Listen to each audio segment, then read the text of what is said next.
Welcome to the Newsome MMA podcast in association with MMA Play 365, giving you the edge in MMA betting. I'm your host as always, Newsome, and unfortunately tonight John couldn't be with us, but don't worry, we have a great short notice guest host. Back once again is another member of the Newsome MMA team, Kieran Cobley. Kieran, how are you doing tonight, man? Yeah, I'm good, man. I've just finally got over my cold, but by the sounds of it, you've caught it too. But I'm ready to break the price down, man. Yeah, I'm really looking forward to breaking this card down too. I think it's the best card from a betting perspective that we've had all year. I've got 8 bets in total, which is my largest volume for years, and all of those bets are available at MMA Play 365 right now. And whilst we're on that subject, MMA Play 365 is a brand new betting advice platform that has been officially launched for just over a week now.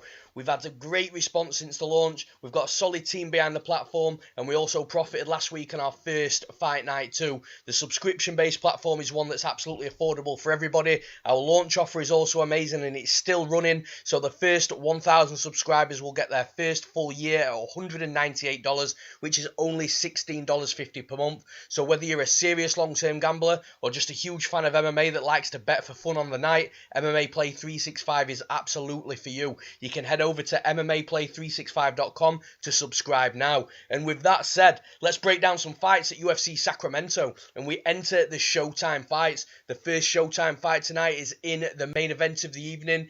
We have Germaine de Randamie versus Aspen Lad. Kieran, who have you got? You know what, man? This one's a really tough one to pick. We see that Aspen Lad, she's one of the highest rated prospects right now in the women's bantamweight division. 8-0. You know, we've seen that she's got a tremendous ground game. Her wrestling is really, really good. We saw it against Tonya Evanger, where Evanger looked to have the advantages on the feet, but as soon as Aspen Lad got that takedown, she was all over it, and we saw that sort of dominating finish. And it was dominated. But saying that, she's up against a really tough opponent here in Germaine de Randamie. You know, the Iron Lady, as she's called. She's got that nickname for a reason, and it's because she is tough. She's got a great Dutch kickboxing background, undefeated as a kickboxer, in fact. She's on a 4-fight win streak, and she hasn't lost a fight since 2013. However, on the other flip side of that, she has only fought 4 times from 2015 onwards, and she has a bit of a reputation for, I want to say this without sounding horrible, but dirty tactics. I think we saw that against Holly Holm when they fought, and I think it was 2016, where she repeatedly hit home after the bell. She should have been disqualified, but Mazzagatti was the referee that night, and we noticed what he's like as a ref. But yeah, I think it's all that comes down to Lad and try to get for her to get a takedown. I don't think she'll be able to do it. I think as soon as she gets into range for a takedown, she's going to get caught in de Randamie's clinch, and I think that's where de Randamie's just going to work on it and grind it. I think that's where it'll finish as well. And I see de Randamie finishing the fight in the second round by KO. Big call, man, especially for a second round KO. But I tend to agree with the breakdown. You know, there's a lot of love for Aspen Lad, and I'm not sure I quite get it. I do really like de Randamie in this fight, and the reason why is I just think, not just stylistically, I'll explain what I mean by that in a second, but there's other factors as well. Like, you know, you saw in Aspen Lad's last fight against Eubanks, into the third round, she was tiring. She, you know, was throwing a lot of volume. The volume wasn't the sharpest. You know, there's still a lot to be desired with her striking, which is going to be developed. She's 24, she's 8-0 unbeaten. You know, she's going to be developing fight to fight for sure, but there's still a lot to be desired with that striking. But she was, like you've already mentioned, Kieran, she's very clinch heavy, and she has to get into that clinch to score the takedowns that she gets. You know, it's not shooting from far out with a single or a double or setting up the combinations to level change for them takedowns. It is more of a body lock, trip, throw to the mat, and that tends to be where she gets the takedowns. But that's where her problem is, and this is why I think stylistically it's not a great fight for her, because to get those takedowns, as I've already mentioned, you've got to get into the clinch. When you get into the clinch with Germaine de Randamie, you're getting into the clinch with not only a very decorated Muay Thai fighter career long, she's got a devastating plum clinch. It's tight, it's sharp, you get the elbows and knees from there as well. Like I say, all natural Muay Thai combinations from inside the clinch. But you're also coming against a woman that is just physically big and physically strong. She's going to have a height advantage. She's going to have a reach advantage. I think she's just going to look like the bigger woman inside the cage as well. I just feel that for Lad to get the fight where she needs it for her path to victory, she's got to go through a really tough time to get the fight there. And I actually think she can get a couple of takedowns in this fight. Earlier on in Germaine de Randamie's career, she was a little bit prone to getting taken down, getting back up to her feet, but I do think she was just quite new to the sport there. She was still developing that side of a game. Obviously, her striking didn't really need that much developing, even though you do have to adapt to MMA, but she was a little prone to getting taken down and held down earlier on in her career, and obviously struggling a little bit off her back. But you look at her last fight against Raquel Pennington. Pennington is also a very similar fighter to Ladd in respect to getting into the clinch, really working her opponent, using physical strength, all that sort of stuff. And de Randamie handled that really well. I had a lot of questions about de Randamie's defense before that fight, and actually all those questions were answered, and she looked great at defending the takedowns. She didn't panic. She was doing the right things. Spread the base against the cage, get your underhooks in, be patient, and then try and circle. And then when she was circling, like I said, and when she put Raquel Pennington's back against the cage, that's where her Muay Thai game comes in, and that's where she's really dangerous. After seeing that Pennington fight, I just feel that I'm not sure Ladd can be successful over 5 rounds, and this is another key thing. I think a 3-round fight would be a lot closer. I think over 5 rounds, we've seen Ladd tire. Her game is very cardio heavy, so like I've already mentioned, the clinching up and trying to ragdoll her opponents, drag them down to the mat, that expends a lot of energy. So I do feel that her game can impact her cardio quite a lot, and like I say, especially over 5 rounds, I definitely think that she's going to slow down later in the fight. But I think the fight's going to be won and lost on the feet, if I'm honest. I don't think Ladd's going to have too much success on the mat if she does get de Randamie down.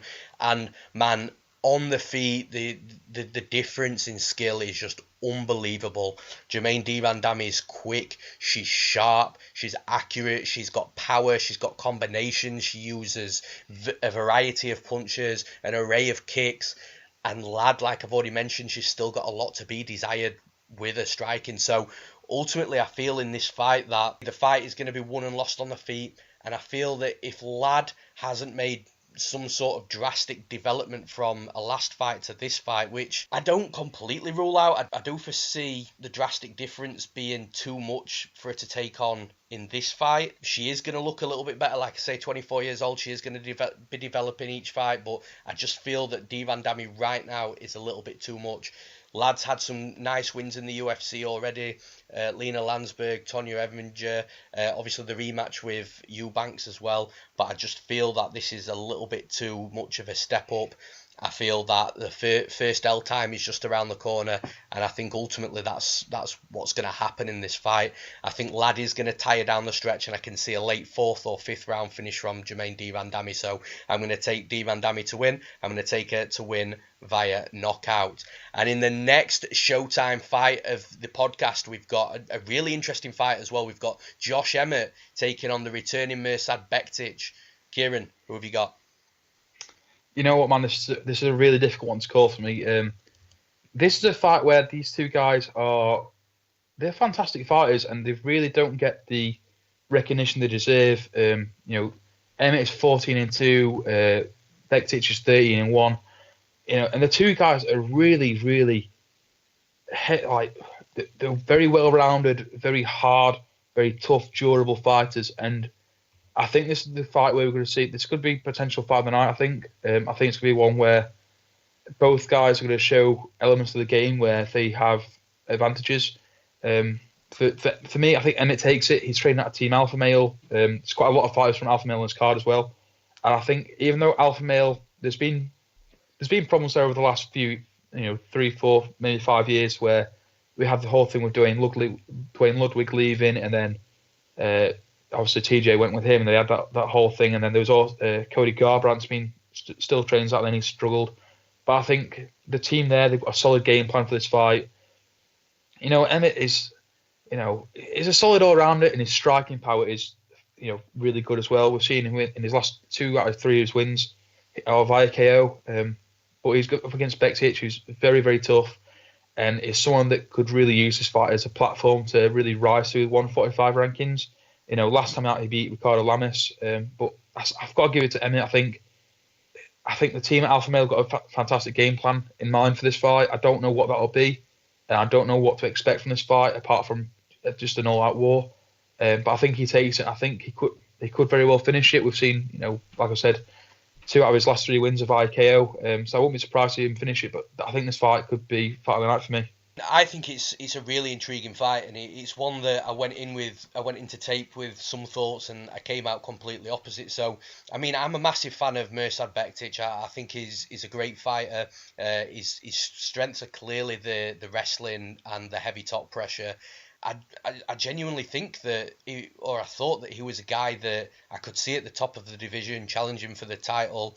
Striking, again, like I've just mentioned with Ladd, was something a little bit to still be desired, but you can see improvements from fight to fight with Bektic in his striking.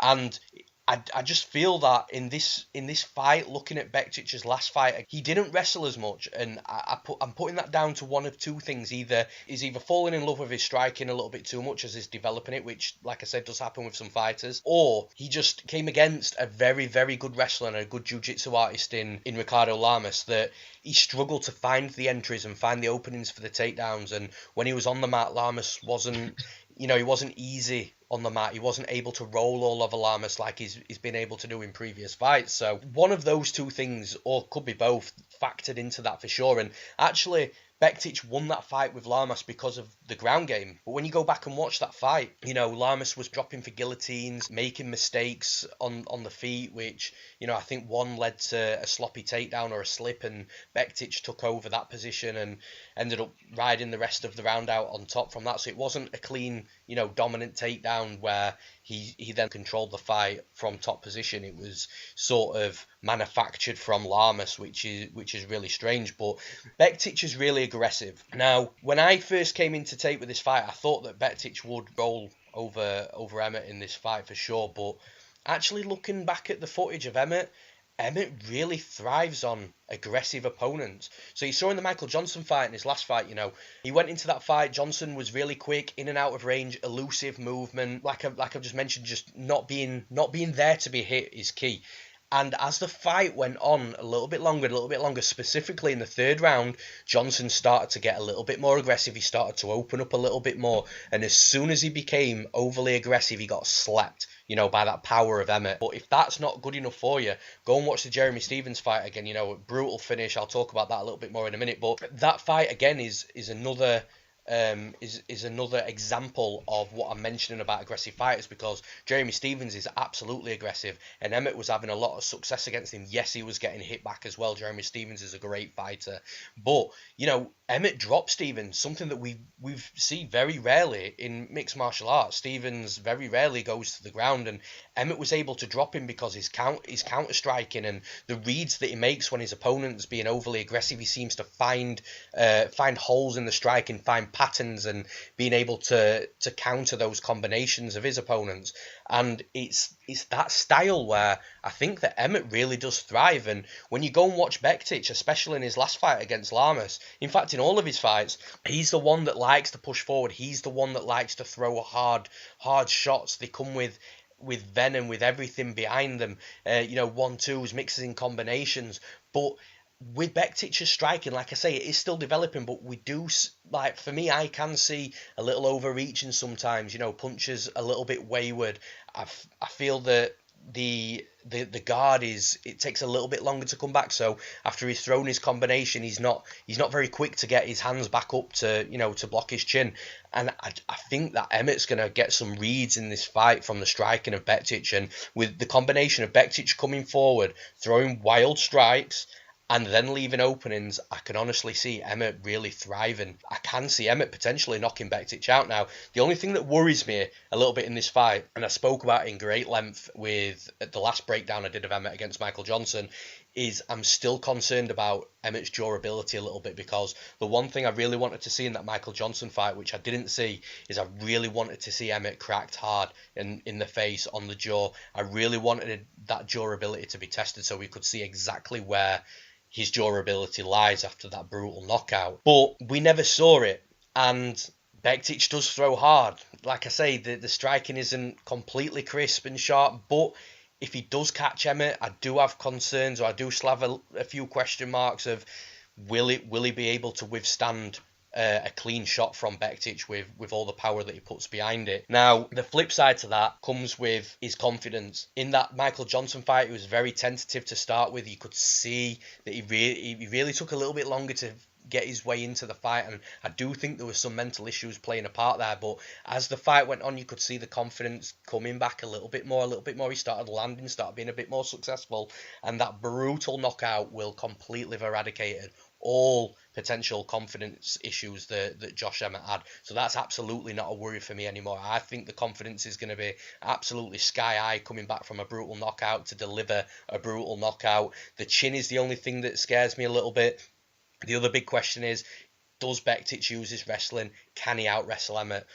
Emmett's a good wrestler himself, collegiate background. He's a big dude, very big for the division. I think when Bektic shoots in for doubles and singles, I do think Emmett can do the right things. He's got a great gym for wrestling. Danny Castillo is someone that I rate very highly in his fighters' corners. I think they've got the wrestling nailed down. I think Emmett will be able to defend the majority of the wrestling. Maybe he will get taken down once or twice, but I don't think he stays on his back and gets rolled on. I think he'll get back up to his feet. Again, like I've just said with the De Randamie and Aspen Ladd fight, I think this fight is won and lost on the feet. I think Bektic comes in very aggressive. I think Emmett makes some reads. I think Emmett will counter, and at some point Emmett will land that knockout blow. I've got Josh Emmett to win. I'm going to take him to win via knockout. And in the final Showtime fight, yet another Team Alpha Male fighter. We've got Darren the Damage Elkins versus Ryan Hall. Kieran, who have you got? Yeah. You know what, man? Ryan Hall is a fighter that I am very, very keen on. He's 7-1, so he's still fairly new to the game, still less than 10 fights, but his Brazilian Jiu-Jitsu and his ground game, it's simply phenomenal. So looking today through his record, he's got 5 wins by submission, including his ones on the Ultimate Fighter, and 4 of those by heel hook, which are nasty submissions to get. And once you get them, they are very effective. They can do a lot of damage to opponents' legs. Rusmir Paul Harris, I remember, used to be a really nasty guy for getting heel hooks and holding too long and doing quite a bit of damage with them. And that's what he can do. Ryan Hall could seemingly get a heel hook out of nowhere. I think that's what could be a factor in this fight. I think that's something Darren Elkins could be very, very wary of. You know, Darren Elkins is 24-7. He's an experienced individual, but I don't know if he's came up against anyone with the sort of ground game that Ryan Hall possesses. And to make matters worse, I think Elkins could do with a win. Well, I think he might need a win to stay on the UFC roster. In his last 2 fights, he's lost against Alexander Volkanovski and Mirsad Bektic. And, you know, those guys are pushing him down the rankings. It's getting to the point now as well, where, you know, where does he fit in at 145? Does he need to consider a weight change? Or is this the case of if he loses his fight, he goes from the division completely? And I think that's when it might be. I think he needs to win to stay up and stay in this division. But yeah, again, just Ryan Hall's ground game is fantastic. And the experience disadvantage he has, I don't think he's going to play a massive part in it either, because he's already got wins over more experienced individuals like Artem Lobov, BJ Pena, and Gray Maynard in his record. So he's a guy that could really do big things in UFC. I think he's about 35, 34. So I don't think he's got a great amount of time in the UFC, but I think he could. We'll see. He can seem to get submissions out of nowhere and get these submission of the night bonuses. And yeah, I don't see us going any other way than apart from Ryan Hall getting a submission win. When you look at this matchup, it's actually really, really interesting, because Darren Elkins thrives on his grinding style. Again, another fighter where his striking is developing as well, but he really does thrive in the grinding, the wrestling, and you know he's got a good top game as well, and even a good submission game as well. But with Ryan Hall, he's so unorthodox, he's so weird. The one thing I will say in this fight though, this is absolutely the best fight that Ryan Hall has ever fought. Artem Lobov, no disrespect, but he's not at the level of Darren Elkins. Gray Maynard decline, and when he fought Ryan Hall, he wasn't the same fighter.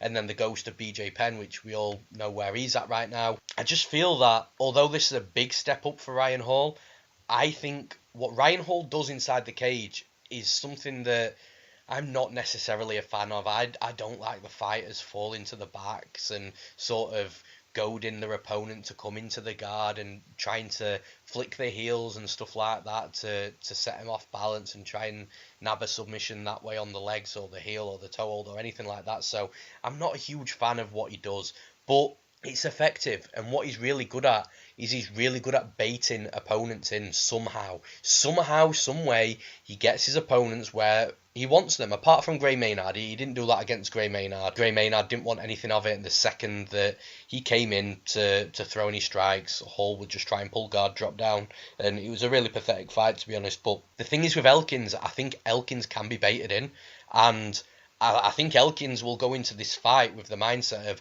my striking's improving, my striking's better than Hall's, I'll try and work him, I'll try and box him, not throw so many kicks because of, potentially catching them, and when he tries to go to his back, I'll stay out the way. But I'm not sure how Hall is going to do it, but I think in this fight, Hall is going to be able to bait Elkins in. I think Elkins will end up falling into a trap, and if he doesn't, and if he's smart, and if he stays on the outside, I still think it's going to be difficult, because then that's going to look like the Gray Maynard fight where Hall was just using kicks to stay on the outside until Maynard got frustrated and came in aggressive and then fell to his back. And this is why he's such a weird fighter to fight. And if you ask me what sort of fighter actually beats Ryan Hall, I couldn't tell you right now, because his style is so weird. Like I can't imagine how hard it's going to be for opponents to get matched up with Hall and then try and game plan for him, because what do? Do you come in aggressive and look to get inside and look to box him up? Well, no, because he'll try and tie you up, pull guard, or he'll flop to his back and try and bait you in. Do you fight on the outside against him? Well, actually, Ryan Hall has got some decent kicks. He can fight on the outside himself. That's something that he isn't bothered with. So you're definitely not going to game plan to go to the mat with him unless your name's Damien Meyer and you weigh a lot less than what you do. So it's hard for me to right now to see or to figure out the style that beats Ryan Hall. He's definitely beatable. I just don't know how right now, and I don't think Darren Elkins is going to be the one to do it. If Darren Elkins can somehow manage to get on top of Ryan Hall and sort of pass his guard, make sure you're in half guard or side control, and you avoid a sweep, or you avoid Hall transitioning back to full guard and then starting to throw submissions up and look for the leg locks and things like that, then fair play to him. But I think Hall is just too savvy on the ground, and that is where Elkins wins most of his fights. Elkins doesn't really win fights by, boxing his opponents up or staying on the outside and really working them technically. That's not his game. So I just feel where, again, similar to what I said with Aspen Lad and Germaine de Randamie, where Elkins needs this fight to thrive for himself, for his own path to victory, is exactly where Hall wants the fight. So it's tough to pick against Darren Elkins in this fight. I do think it could be relatively close, but like I say, I've got a funny feeling Elkins is going to come in with one game plan. He's going to succumb to what Hall wants, and Hall's going to wrap him up and submit him. So I've got Ryan Hall to win, and I've got him to win via submission. And now we move on to the parlay piece. And the first parlay piece of the card is in the co-main event of the evening, and it's Ricky Simón. Ricky Simón fighting the returning Uriah Faber. And man, for me, this is one of the worst matchups that I've seen in a very long time now.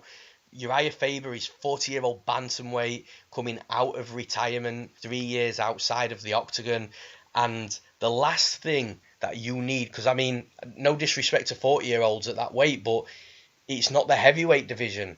40 years old at 135 pounds is very old. 40 years old as a heavyweight is sort of, you're probably just edging past your peak, but as a bantamweight, man, it is very, very old. The last thing that you need as a fighter, as a 40-year-old at 135 pounds, is to come out of retirement after 3 years of being outside of a professional mixed martial arts fight. The last thing that you need is to come against a young, hungry, surging fighter that's got good skills on the feet, good boxing. He's got good wrestling. He's got good jiu-jitsu. The last thing you need is for that type of fighter to have some crazy pace, to have cardio to go for days if he needs to. And all those things is Ricky Simón. Ricky Simón is a really, really good fighter, and I think a prospect in the division. Like I say, he's great everywhere. And also, you look at his last fight against Rani Yahya, we're all thinking the only thing that Ricky Simón needs to do is to not use his wrestling, which is predominantly his background, and to stay out of the guard and off the mat with Rani Yahya because of how good Rani Yahya's Brazilian Jiu-Jitsu is. And that's exactly what he did. He used his strikes to piece Yahya up. Yahya, again, at times was dropping to his back. But then we actually saw some takedowns from Simón. But the takedowns were just pickups and dumps, and then he steps back. And, man, the entire performance was just absolutely genius from Simón. So not only is he a great striker, not only is he a great wrestler, not only has he got relentless pace, not only has he got great cardio, but he's got fight IQ to go along with all this as well. And man, I just cannot see Uriah Faber winning this fight. Now, when you look at Faber and you look at his path to victory, you've got to look at how Faber can win this fight. The only way I can see Faber winning this fight is if he manages to score a takedown, or if he gets Simón down just to one knee, because what Simón does is he gives up his back for his mat retention. So some fighters do this. Some fighters can get back up to the feet by by showing the back, should I say. Giving the back's a little bit different, but he shows his back when he's standing up to his feet. So maybe Faber takes him down, maybe Faber gets him down to one knee, and as Simón's standing back up, he shows his back. Maybe Faber jumps the back, sinks hooks in, and chokes him out. That's his path to victory, in my opinion. I don't see him knocking Simón out. I don't see him pointing him. I've heard some people say, oh, well, it's in Sacramento, so you're going to have to be careful on the judges. Listen, I don't think Faber can make this fight even remotely close enough for the judges to rob Simón of the victory.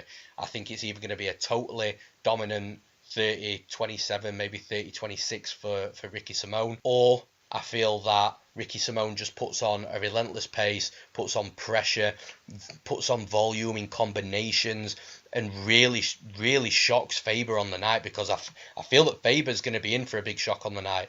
Ricky Simón's going to be all over him from bell to bell. He's not going to slow down. If anyone's going to slow down, it's Faber. And I just feel that as the longer the fight goes on, the more Faber's going to be hit, the more trouble he's going to feel, the more he's going to be shooting for these desperate takedowns.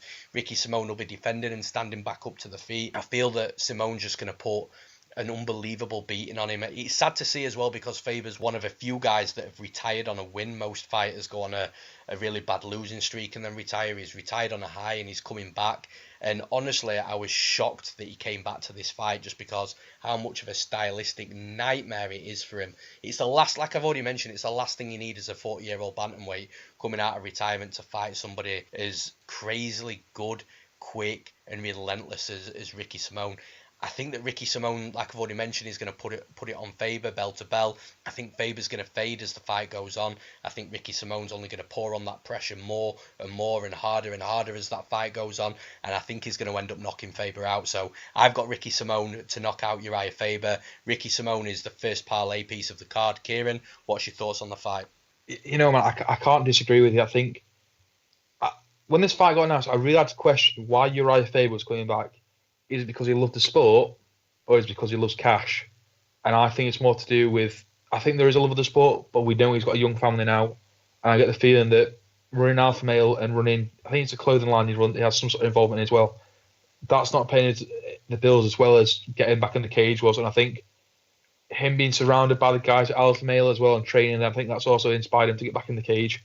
But what also worries me is this, fighting is a young man's game, and this is a quote from Dana White as well. Fighting is a young man's game, and you've got Uriah Faber, who is 40 years old, going against a guy that is 14 years younger than himself, in a division that is famed for being a division that's populated by younger guys, and is a division more for younger guys than older guys.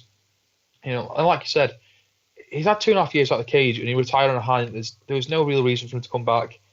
And this fight again, it's just such a poor matchup for him. I don't know what he was thinking when he took this fight, because Ricky Simón is going to have the advantage everywhere.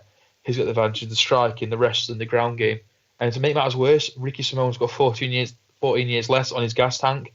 And you speak to any cardiologist and say who's got the better heart and who's got the better cardio. a 26-year-old man or a 40-year-old man. They're all going to say the 26-year-old. Like off the bat, it's such a poor choice. And what gets me up even more is that Dana White last week was in a press conference after UFC 239 saying that Holly Holm and Luke Rockhold, and I think he hinted at Diego Sanchez as well, should retire because it's a young man's game. These guys are getting on a bit. Yeah, he's bringing 40-year-old Uriah Faber out for retirement against a 26-year-old guy that he probably has no chance against. It sounds horrible, but I don't think he has a chance. I think Ricky Simone has just got the advantage everywhere. I think Ricky Simone's going to put such a beating on him that Uriah Faber's going to get out of the cage and thinking like, what the hell did I come back for? What was the point in that? But I have Ricky Simone, I think, in this fight, and I don't think he'll finish it. I think he'll take it right the way through, and I think he'll show and put on a bit of a show, and just relentless 3 rounds and show, right, this is me making my mark. This is me showing that I deserve a place in the rankings, and I'm going to be possibly a future champion in this division later on. So yeah, I'm going to take Ricky Simone by decision. Yeah, just the last thing to mention as well, really quickly, something that I missed off.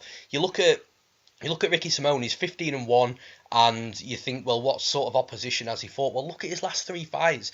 You've got a second-degree Brazilian Jiu-Jitsu black belt in Rani Yahya, who's a veteran who has submitted and beaten some great guys.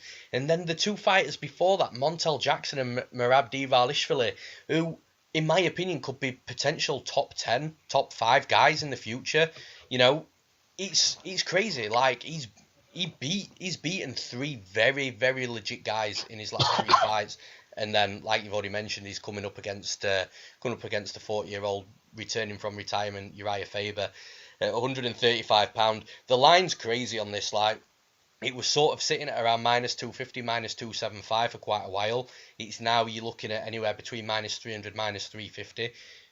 Ricky Simone should be -400, -500 in my opinion. So there's even though the line's quite high, there's a lot of juice on it. He's still got value. I feel that Simone is really good value in this card, and he can definitely be used in your parlays for sure. And we move on to the second parlay piece of the card, and the second parlay piece is Karl Roberson, who is fighting Wellington Turman, the newcomer. Now, he's a newcomer, but he's 15-2. He's got more experience than Roberson. But watching the fights on this guy, he is only 22. So again, you can expect development. 7 submissions. He's Brazilian. You can already guess by the fact he's Brazilian, he's got 7 submissions out of 15 wins that he prefers the fight on the mat where he really thrives. And initially, this was a bit of a worry for me with Karl Roberson, because Karl Roberson is a great fighter. Again, young himself, 28. He's just hitting his prime, 40s MMA, and he's developing 7-2, kickboxing background, so he's not been in MMA for that long. But he's really developing, and he's really developing nice. His striking's crisp, and we've even seen in some fights that his takedowns are good, his submission game's good. But where he tends to come unstuck is against high-level Brazilian Jiu-Jitsu guys. So his first loss was Cezar Mutanch, and again, really quick fight. He got taken down, and then he got worked on, and then he got submitted with an arm triangle. And then in his last fight against Glover Teixeira, yes, it was a bit of a weird fight, short notice. He took it on a weight division above just purely because it was that short notice and he didn't have the weight cut. But again, he got worked on, he got taken down, and he got submitted. And he nearly did have Glover in that fight. Glover actually recovered really well to take him down and submit him. But it's when these high-level Brazilian Jiu-Jitsu guys get on top of Karl Roberson is really where he's at his weakest. And Wellington Turman could absolutely be that guy, but the problem that I have with Turman from what I've seen in tape is he doesn't engage in takedowns as often as he should. He likes to strike, and he will look for the opportunistic takedown. So if the strike and they end up in a clinch somehow, at that point he may start thinking about trying to grab a single leg or trying to trip his opponent down to the mat once they're against the cage, once in a dominant position. But until that stage, he's happy striking. He doesn't really force the issue of getting the fight to the mat, which is absolutely a detriment to his style and to his game, because that's where he's absolutely best. And he can hang with fighters on the feet, and I feel that's why he doesn't force the issue so much. But in this fight, I don't think he can hang with Karl Roberson on the feet. And actually, Karl Roberson's got a decent technical game. So he can be in and out of range. He can use volume. He can angle and exit off and just keep safe at times. He only really gets taken down when he overcommits or he's a bit overzealous. But again, that's part of his development and part of his learning. And let's be honest, Cezar Mutanch and Glover Teixeira are on a totally different level to in regards to the Brazilian Jiu-Jitsu and BJJ in MMA credentials as well.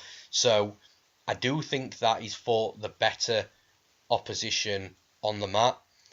I'm not, like I say, I'm just not convinced Turman's going to shoot. I was saying similar things a couple of weeks ago with the Andre Ewell fight and the Anderson Dos Santos fight.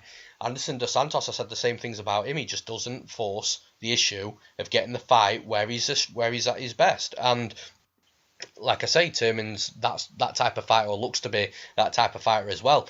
On the feet, I feel that that's the biggest skill difference in the fight. I think Roberson is going to have a lot of success in this fight. I think he's going to get off on a lot of strikes quite early. I think Turman's going to come against a fighter that's way more technically sound on the feet than he's ever fought before. I think he's going to feel a lot of power coming from Roberson as well. This may cause him to start panic shooting, but there's a difference between panic shooting and methodically working an entry, getting your combinations, setting your takedowns up. And I just don't think panic shots will work on him.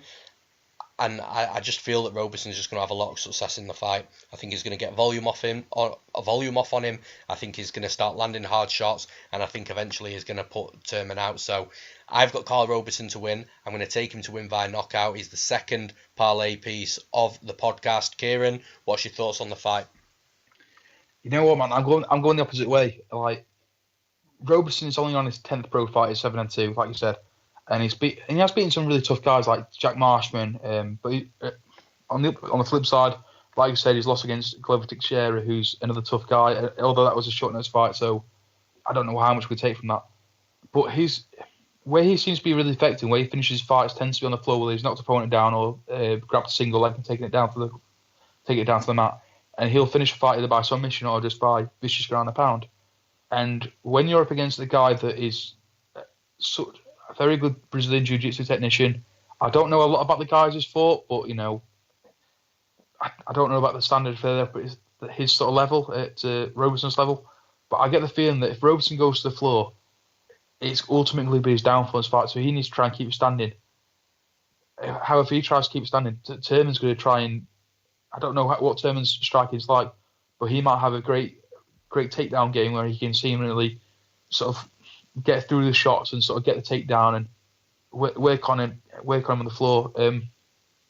But I also think that the fact that this is Turman's debut, he's going to be absolutely pumped for this fight. We're going to see when he comes out, he's going to want this win more than any other win in his part of his career. And like 15-2, you come into a division, you know, it's, at middleweight, where at the minute it's, you know, you could very, very possibly get into rankings pretty quickly with some good wins and really rise to the rankings quite quickly.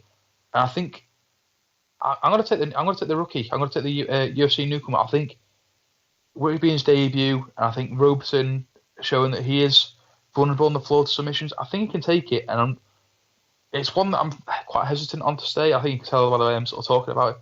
I am hesitant to say, but I think he could take it. I think he could very well get Roberson down to the floor, whether Roberson means to go to the floor or not, and get a submission win. So I'm going to take Wellington Turman to win this fight by submission. Interesting call, man. But now it's time for the dogfight. The underdog of the night at UFC Sacramento is Andre Fili. Now, Andre Fili's fighting Sheymon Moraes, and it's actually a bit of a disappointment for me that both of these guys are fighting each other, because I'm a fan of both guys. You know, I've harped on for a long time now about how underrated Sheymon Moraes is, and he gets overlooked every fight, and his betting line's always ridiculous because of that as well. But the dude is very, very solid. He's got some good skills. And that fight against Sadiq Youssef was a lot closer than I actually thought it was going to be. But the difference between the Sadiq Youssef fight and this Andre Fili fight is Sadiq Youssef is, yes, he's got nice low kicks, but when where he really flourishes in the fight is he's getting into the pocket, unloading his hard shots, both hands, powering both hands, and really trying to knock his opponent out. Now, that works well for someone like Sheymon Moraes, because Sheymon Moraes likes the fighters to come to him. Moraes has got this typical Muay Thai style in MMA. So opposed to him being really fluid on the feet and bouncing around and using lateral movement and getting in and out of the pocket of his opponents, he's got, like I said, he's got that typical Muay Thai style where his feet are sort of flat and he stalks. And it's not a bad style. I'm sounding negative on the style. It's not negative. It's just the way these traditional Muay Thai fighters fight. Like I say, not much movement, flat on the feet. But even though they don't have that much movement and they are flat and they do stalk, it really makes them be able to read their opponents a little bit better. It makes them able to see the strikes coming in a little bit earlier. It makes their counter game really sharp as well. Like, you look at Moraes, when fighters come in on him and stay in there a second or two too long, he's countering them, he's putting ones and twos together, and he's blasting them with straight shots. And as they're coming in, he hits them with nice low kicks as well. He's got a really good arsenal of strikes, from his punches to his kicks on the counter. But where I favour Fili in this fight is Fili isn't that type of fighter that's going to need to get into the pocket and start boxing him up. And because of that, I don't think he'll fall victim to a lot of the nasty low kicks. I don't think he'll fall victim to a lot of the hard counters from Moraes, because Fili's long, he fights long, he's got great lateral movement, he's quick in and out the pocket. And against Jory in his last fight, Dominic Cruz, I think, was commentating at the time, and he said it really well. Both fighters were really hesitant to throw that two. So they were coming in with the jab, but they were really hesitant to throw the two, because they were both pretty much identical type of fighters, and one of them was gonna start getting pieced up by the other if they started throwing the two with counters. But in this fight, it's a little bit different, because Fili is the faster, more active fighter on the feet. I feel that when he's getting inside, he can quickly drop a 1-2 in there. He's got a nice jab, so he can maybe feel this fight out with a jab to start with, but I do feel that 2 is going to come as well. So I feel that he can hit the 1-2s coming in and out of range. Or if he wants to stay on the outside, I feel that he can just, circle round Sheymon Moraes. He's not going to have to work too hard defensively, because Moraes won't often come forward with speed and pace because of his style. So I just think that Fili can get off on these strikes on the outside, kicking him, moving in and out of range with his punches, and just really making Sheymon Moraes start to lose the fight on points. Once Moraes starts to lose the fight on points, I think that he will change a little bit. I think he will start coming forward a little bit more, and at that point it'll be a moving forward more out of frustration, trying to win points back, opposed to moving forward because he wants to and that's his style. And I think that, again, that'll favour Fili.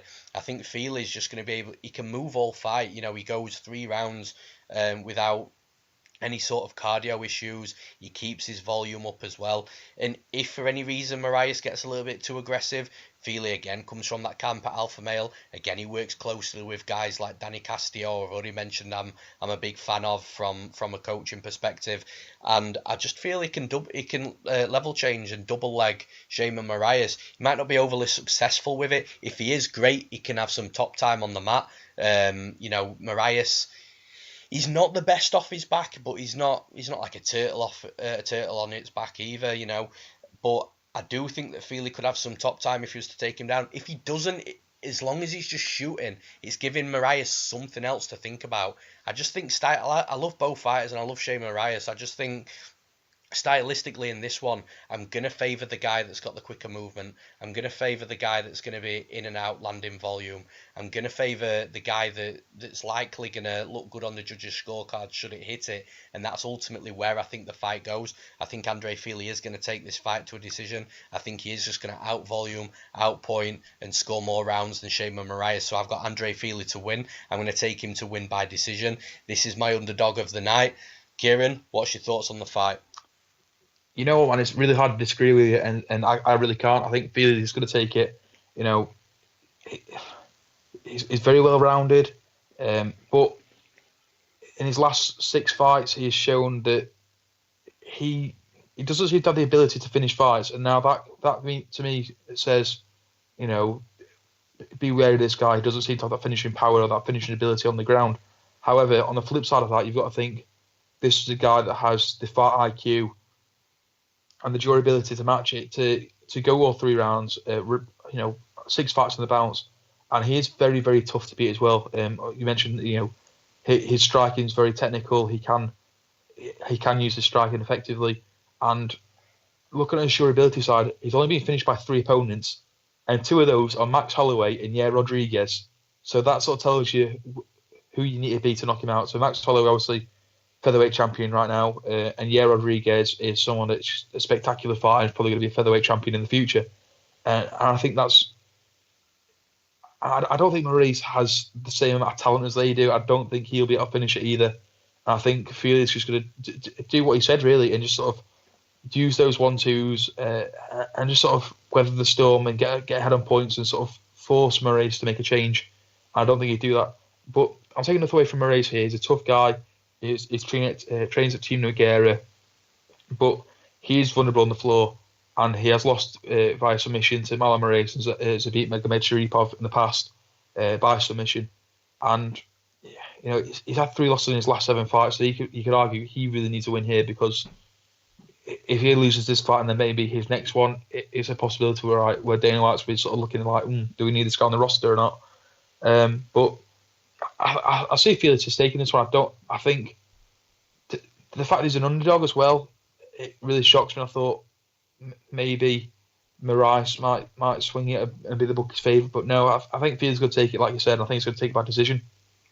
And with the breakdowns complete, we'll now enter the quick fire round. And first up in the quick fire round this week, we've got Marvin Vettori versus Cezar Mutanch Ferreira. Kieran, who have you got? I think I'm going to take Vettori. It could be a good fight, and I'll take Vettori to finish, I think, as well. Yeah, it's a bit of a weird one, really, because Ferreira opened a huge underdog in this, and I think it surprised a lot of people. But I just feel that in this fight, Vettori is just going to be the younger, hungrier fighter. He's more active. He's quicker on the feet. He's actually got a really good Brazilian Jiu-Jitsu game as well. So I think if Ferreira gets him down to the mat, which is, again, a task in itself, Vettori's a big, strong guy, good takedown defense. He was defending a lot of the takedowns from Omari Akhmedov when he fought him. The more I thought about this, when I first saw the line, I thought it was very off. But the more I looked into this fight, the more I do think Vettori is going to win it. Like I say, I don't think Ferreira can match him in striking. I think Vettori's got a decent striking game. He hung in there with Adesanya as well as you possibly can, really. But yeah, when it comes to his ground game, he's got an underrated ground game as well. I don't think the fight's going to be won and lost on the mat. I think it could hit the mat at times, but I just don't think that either of them can dominate each other on the mat and really roll. I think it's a case of, because I could see Vettori scoring some takedowns as well and sort of trying to do what Ian Heinisch did. But if it hits the mat, I think from either side, I think either fighter can stand back up to the feet relatively quickly, opposed to just getting rolled all over, which then goes into the striking. I just feel that Ferreira could potentially be on a little bit of a decline. He's getting a little bit older now. He's had quite a few fights. He's been in quite a few wars, and I just think Vettori is going to be that young, hungrier stud in this fight. And I think he's going to win the fight, and I think he's going to win a decision. And in the next quick fire fight, we've got Mike Rodriguez against the newcomer John Allan. Now, Mike Rodriguez was supposed to fight Jean Vellante. Vellante unfortunately pulled out. I had a bet on Mike Rodriguez, so a little bit frustrated there. But John Allan coming from the Dana White Contender Series. Kieran, who have you got in this one? You know what, man? These fights where there's a last-minute opponent change or a late opponent change, they're always difficult to predict, because we've seen these guys that come in on short notice. They're sometimes feeling a lot fresher. Famously, Michael Bisping came in on 2 weeks' notice and took the UFC middleweight title.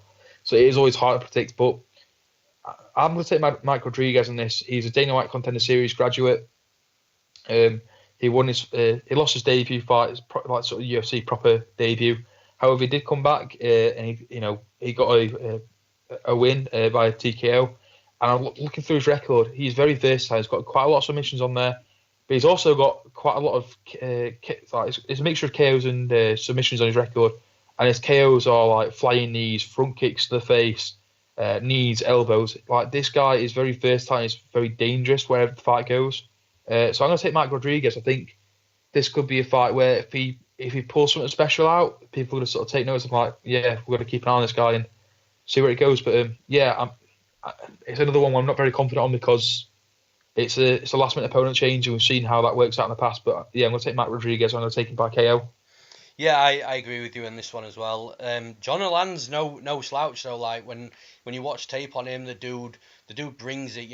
He's definitely a fighter that prefers to strike than to grapple, and he throws heat combinations, and he's actually quite a solid striker. But I just feel the fight on short notice against Mike Rodriguez, who's clearly making huge leaps and bounds in his development. I know his last fight was against Adam Milstead, who's subsequently retired now, but the fact that he looks so much better in that fight than he did in the fight before, which was his debut against Devin Clark, was a testament, like I say, to his development. I just think that he's going to have more skills everywhere. So if John Allan does come in pretty hard and he is winging bombs, and Mike Rodriguez doesn't like it for whatever reason, I think he can level change and try and take him down to the mat, like similar to what he did with Milstead. And from there, I think he can land strikes, or he can try and look for a submission. John Allan, obviously, in his Contender Series fight, he fought Vinicius Mamouche that we've spoke about previously. The fact that Mamouche withstood his strikes to then take him down and roll on him and submit him in round 2 really does make me question how good Allan's striking actually is at the highest level, because no disrespect to Mamouche, but he's, like I mentioned in the last podcast when he fought Eric Anders, his striking is legitimately one of the worst in the UFC. It's terrible. So for the fact that Allan was striking with him for pretty long periods and couldn't put him away, and eventually got finished by Mamouche, does raise some alarm bells. I think Mike Rodriguez is going to be the better fighter in this fight technically, and he's got more paths to victory. I'm going Mike Rodriguez to win. I'm going to take him to win by knockout. And in the next quick fire fight, we've got the returning from maternity leave Julianna Pena versus Nicco Montano. Kieran, who have you got? I'm going to try and keep this one short and sweet, because I don't have many nice words to say about Nicco Montano. I'm going to take Julianna Pena. I know this is sort of, she came back from having a child. It's her first fight back. She's not fought since 2017. But, you look at her record. Her last fight, she did lose against Valentina Shevchenko by an armbar. However, Valentina Shevchenko is an absolute unit in that as a women's fighter. She's probably arguably one of the top 3 UFC women's fighters going right now. And she's got wins against, Kat Zingano, Jessica Ai in the past as well. She's also going through the sort of Ultimate Fighter series. So I'm going to take her. Nicco Montano, I don't like the fact that someone that had a 4-2 record could be champion. I don't like the fact she couldn't make weight to fight at a championship weight. I don't like the fact I think it was very clear that she didn't want to take on Valentina Shevchenko at all. And I think the fact she couldn't make weight came a very fortuitous time for her. But yeah, I'm going to take Julianna Pena in this fight. I don't think Montano can move up to bantamweight and sort of carry what skills she had at scale and power sort of she had at 125 up with her. I think Pena's going to take this one. Yeah, it's an interesting one, because without having any sort of records to hand, I'm pretty sure that most female fighters that we've seen in the UFC that have come back after having a child and being on maternity leave hasn't fared so well in the couple of fights when coming back. But I'm actually going to pick Pena to win this fight as well. I just think that, like I say, she's coming back after that time outside the cage, and she's going to want to get back to winning ways. She was sort of the top end of the division before she had a baby. So the last thing that Pena wants to do in this fight will be to come in and to lose, and it to knock her all the way back down and knock her confidence, and then she's going to have to start rebuilding and things like that. That's the last thing that Pena wants to happen in this fight. But Pena's got a really grinding grinding style of fighting anyway. You know, get her opponents clinched up, get them down to the mat, really work on them on the mat. And it's also one of, when you've got that style, it's one of the safest types of fights that you can fight as well. So I feel that the fact that she's got a lot to lose if she does lose this fight, I do think that she's going to want to play the safe game. Fortunately for her, she's got a safe style, and I think that's all going to match up, man. I think Julianna Pena's going to take Montano down. I think she's going to work on her on the mat. I think she's going to waste seconds and minutes down on the clock, but doing just enough for the referee not to split them up. And I think she's going to take a decision. So I've got Julianna Pena to win. I'm going to take it to win via decision. And in the next quick fire fight, we've got Livia Renato Souza versus the newcomer Brianna Van Buren. Kieran, who have you got? I'm going to take Renata Souza. I think, obviously, Brazilian background. I think that's probably got a fair to her advantage. I think we're going to see her take this fight to the floor. I think we're going to see her try and get a submission pretty quickly. And I don't think she's going to try and take too much time to try and do that. I think she's going to try and get this fight sort of over and done with. But I'm going to take Renata Souza for this one. I'm interested to see, she's 13-1, so maybe this is someone we need to keep on in this division and see what she can do. So I'm going to take Renata Souza by submission. Yeah, I'm going the other way, man. And, I'm really impressed with what I saw from Brianna Van Buren. She was the fighter that won the one night Invicta tournament to be the world champion over in Invicta, beating fighters like Julianna Lima and Kaelin Curran along the way as well. And I actually joked on Twitter saying that if Daniel Cormier and one of his training partners, Darren Wynn, had a love child and that love child was female, that would be Brianna Van Buren. And that's absolute no disrespect to Van Buren. That's 100% a compliment. She's got a really explosive wrestling game, some nice double legs. If she doesn't get the double legs, she'll chain to a single, or we've seen her trip fighters to the mat as well. Once she's on top, she works the top game really well also. Again, reminds me a lot of how DC gets his takedowns. And then in regards to the striking, I just feel that the striking is very similar to DC, but also very similar to Darren Wynn as well. How it's not very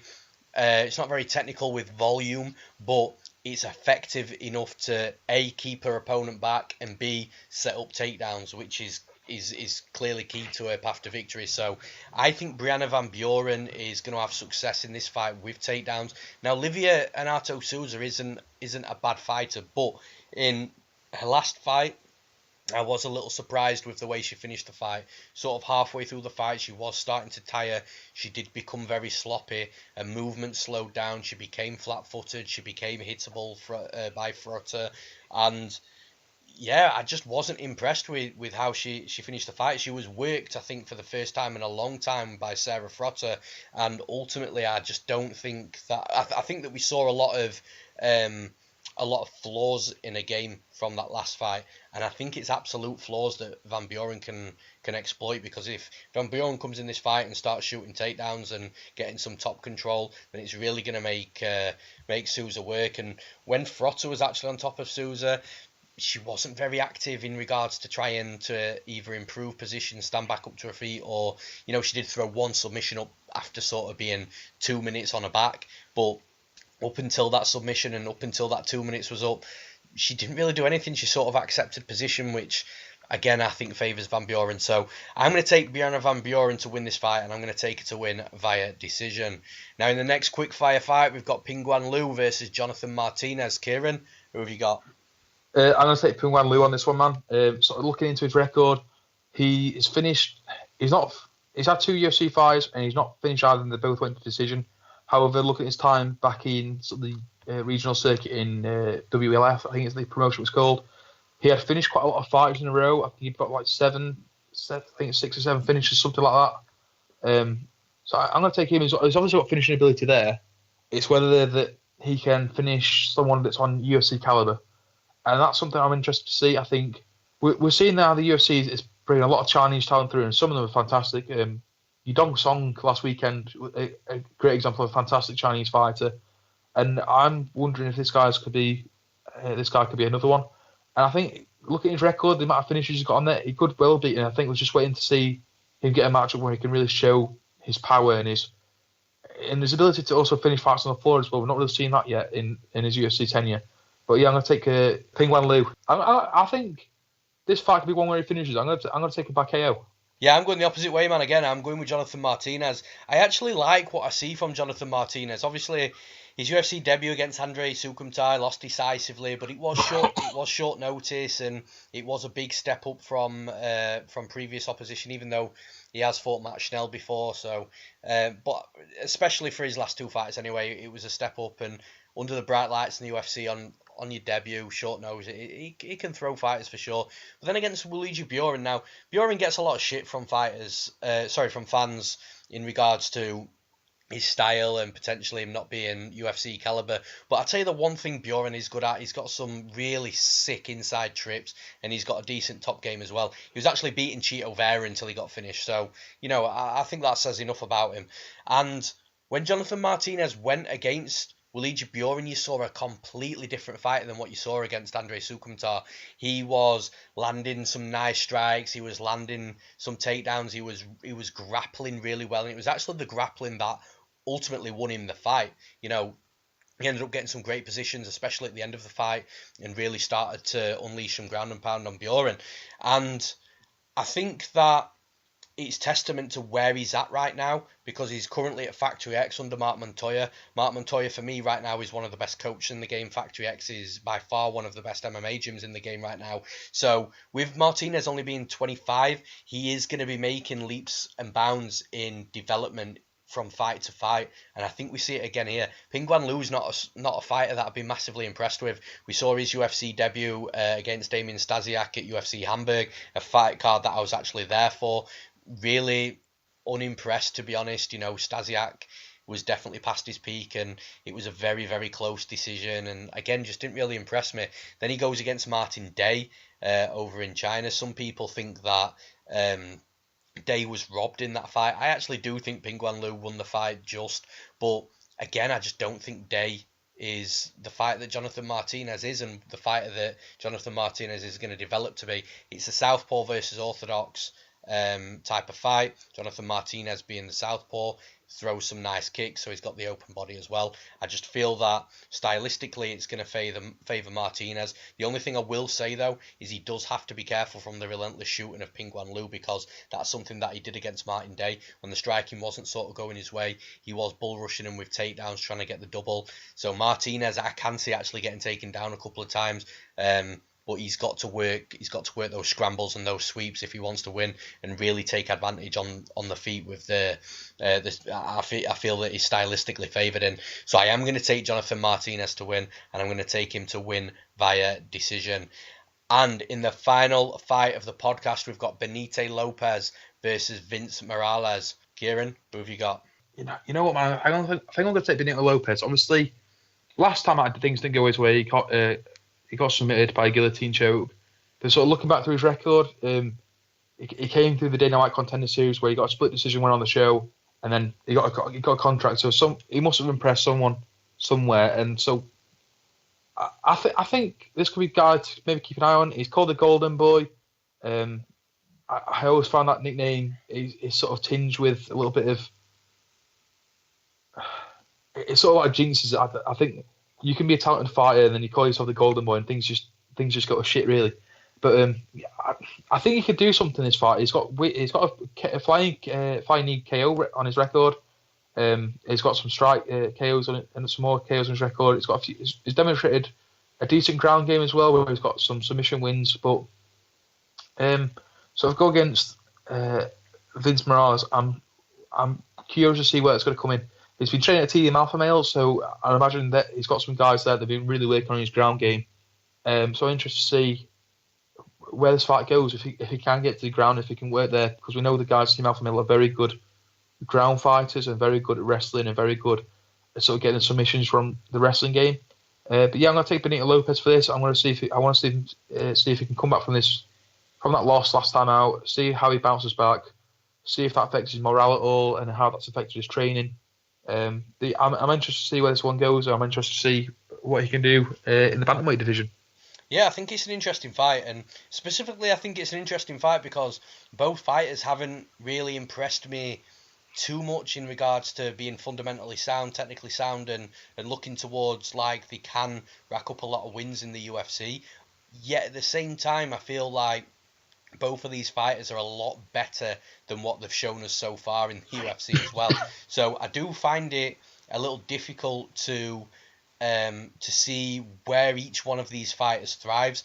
We've got Benito Lopez, that's definitely more of a flashy type of fighter, will come in with some crazy stuff like you've already mentioned, jump knees, spin attacks, and will just deliver a first round of absolute horror. But then he does slow down after that crazy first round, and this is where I think Vince Morales could potentially score some points as well, because he does look to be the more fundamentally sound fighter. So I think he's going to have a storm to weather in round one, but then I think Vince can start using his technique a little bit to start pulling the rounds back. And then when I think we're going to see a situation where it's going to be 1-on-1 going into the third, and it's just whoever wants it more. I just think Benito Lopez's ceiling is just that little bit higher than Vince Morales's. I just feel that his style will look slightly better in the judges' eyes. I feel that he'll land slightly more volume. So I'm going to take Benito Lopez to win, and I'm going to take him to win via decision. And that's it for this week's podcast, guys. So Kieran, before we hit the Newsome MMA mentions, what do you need to mention, man? Where can people find you? Yeah, so I'm on Twitter, guys. So it's just at Codley Reported on Twitter. Also, make sure to go and check out some of the content. I've been wicking my arse off the past 2 or 3 weeks. Been covering Bellator for Newsome MMA. Also been down to Cage Warriors 106. That was a fantastic event. We got a very unique sort of press scrum there with Nicholas Dalby and Ross Houston, which is it's a very interesting watch. It was very interesting to cover it. So make sure to go check that one out. I'd also like to just give a shout out to my little brother. He's got a K1 fight coming up in Sheffield, and he's dedicated this fight to someone that he trains with, a young kid in his sort of association that is battling cancer right now. And my brother is offering half of his purse to help this little guy out and help him with sort of getting some treatment. I think that's what the money's going towards, and sort of just help him out. So if anyone's wanting to get tickets for that and is interested, maybe support him in any other way, feel free to drop me a message on Twitter. Yeah, respect to that, man. And yeah, if you want to get involved, absolutely for a great cause, for sure. Now, for the Newsome MMA mentions, first of all, I just want to mention the Newsome MMA website. Don't forget to visit the outlet's website at newsomemma.co.uk, where you'll find the locally famous tape index feature, prediction videos, fighter interviews, and the content collaboration with Heavy Duty Fight Management too. You can even request colour commentary and media coverage from Newsome MMA as well. The next mention is for MMA Play 365, which I spoke about at the start of this podcast. MMA Play 365 is a new betting advice platform that launched last week, and we believe it's going to be a very popular platform with the content that we will be offering for any type of gambler. So whether you're in it for the long term or whether you just want some fun bets while watching the fights on the night, the goal is to make money, and that's what we'll be doing for you. So follow MMA Play 365 over on Twitter, Facebook and Instagram, or visit MMAplay365.com to subscribe today. And the final mention is for the long-term sponsor of Newsome MMA, CBD Life UK. CBD is an amazing product and something that I use myself. Thousands of professional athletes also use CBD too, and at CBD Life UK they've got a wide variety of products to suit the needs of any customer. You can go to cbdlifeuk.com and use promo code Newsome MMA to get 15% off your order. And that's it from us, guys. Enjoy the fights on Saturday night, and we'll see you next week.